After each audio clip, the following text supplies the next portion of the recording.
positivity and more strategies of staying positive. And I read a really cool article that the title of the article, interestingly enough, is you can probably blame COVID-19 for this strange physical symptom. Yep. Some people during the COVID-19 obviously they've been getting headaches more often, or stomach aches, or feeling itchy, getting pimples. So one of the answers to this is some of our body's biological reactions to stress. So what is our biological stress response system? It's something that's very hard to pronounce. It's called the hypothalamic, which is a part of our brain, pituitary, which is also part of our brain, and adrenal axis, the HPA, which evolved a long time ago, which it helped basically with our ancestors. It gave them the ability. Hi, David and Louise, nice to see you. So this part of our brain gave us the ability to quickly mobilize energy to confront imminent life or death threats, such as predator attacks. So in the short term, this system is very good, it's very efficient, and it's crucial to survival. However, the problem is that we've had this situation going on for months, and no one really knows when is the end. And since it's become chronic stress for some people, it sends this HPA, the abbreviation for this part of our brain, into overdrive. So that's why the effects are felt throughout the body. And the symptoms themselves, unfortunately, can cause more stress.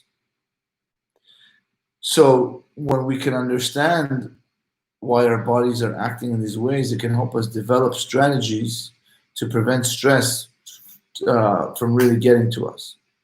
So we're saying this is a biological stress response that just even animals, besides humans, when animals or humans feel this threat, we said this HPA axis in the brain, it basically stimulates adrenal glands to release the hormone called cortisol.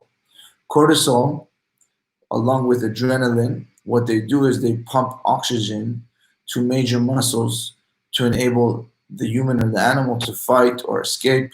So this fight or flight response produces physical symptoms such as heart palpitations and chest tightness, because the heart is pumping oxygen to the major muscles, stomach butterflies, nausea and tingling, because the blood leaving the stomach and the extremities to get to the major muscles.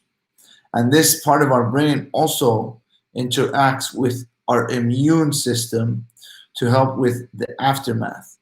Cortisol is a very good anti-inflammatory, and it connects to a large number of receptors in the skin to help repair wounds and fight infection.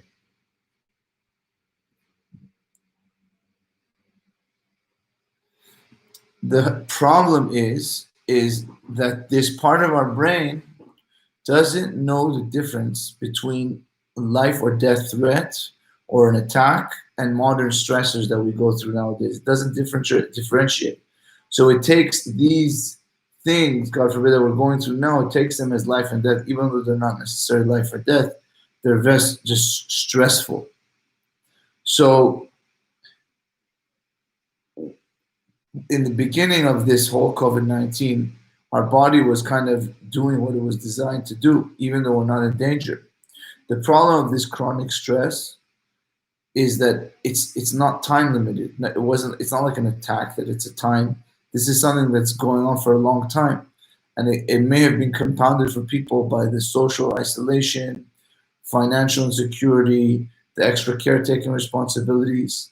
So the HPA axis, this part of our brain, all it knows is that to release stress hormones, because it thinks we're threatened and it thinks we need to get into fight or flight.